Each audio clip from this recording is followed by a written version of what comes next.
баршаңызға сәлем. Бүгін осындай дастарханның сәнін келтіретін өте дәмді рулет дайындайтын боламыз. Видеоны соңына дейін қарап, жасап көріңіздер. Ол үшін бізге тауық еті қажет, мейіз бен өрік қажет, және дәмдеуіш пен сарымсақ, сәбіз және норидің бір қағазы керек. Тауық етін блендер арқылы немесе ет тартқыш арқылы ұсақтап аламыз. Лайк басып қолдап отырыңыздар. Және каналыма жазылып, қоңыраушаны басып қойыңыздар. Сонда жаңа рецептерді жіберіп алмайсыздар.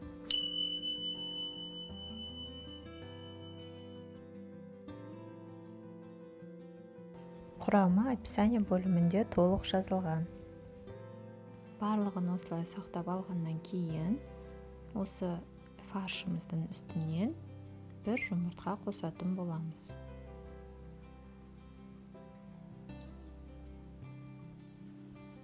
Одан кейін сарымсағымызды үккіштен өткізіп, және дәмдеуіштерімізді қосамыз. Бірыңғай болғанша жақсылап араластырамыз. Фольганы осылай екі қабаттап төсеп, және оның үстінен майлап қоямыз.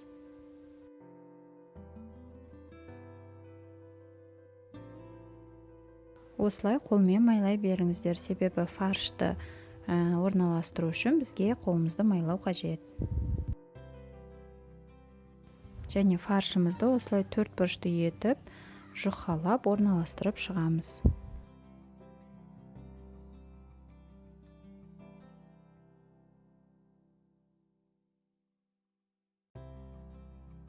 Осылай нори қағазын екіге бөліп, шетінен орналастырамыз. Енді кептірілген жемістерді түсі әдемі болып шығу үшін қара жолақ, сары жолақ етіп орналастырасыздар. Сәбізді де дәл солай.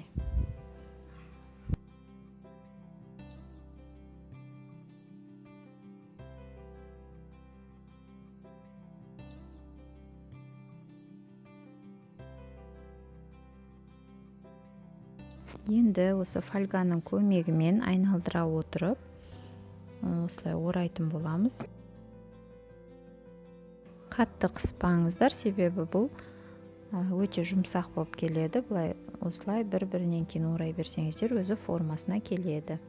Және айналдырып, қайтадан теріс қарай айналдырып, осылай шетін бекітіп қоямыз. 180 градус қызған пеште жарты сағаттай пісіріп аласыздар. Міне біздің рулетіміз пісті. Менде ыстық күйінде ашылып жатыр. Сіздер сәл салқындатып барып ашыңыздар. Сонда өте әдемі болып туралады.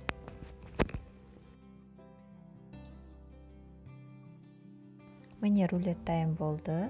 Міндетті түрде жасап көріңіздер, өте дәмді шығады. Қарап тамашалағандарыңызға рахмет. Менің каналымнан қандай тағы рецепт күтесіздер, жаза отырсаңыздар болады. Сіздермен болған Жұлдызай. Сау болыңыздар.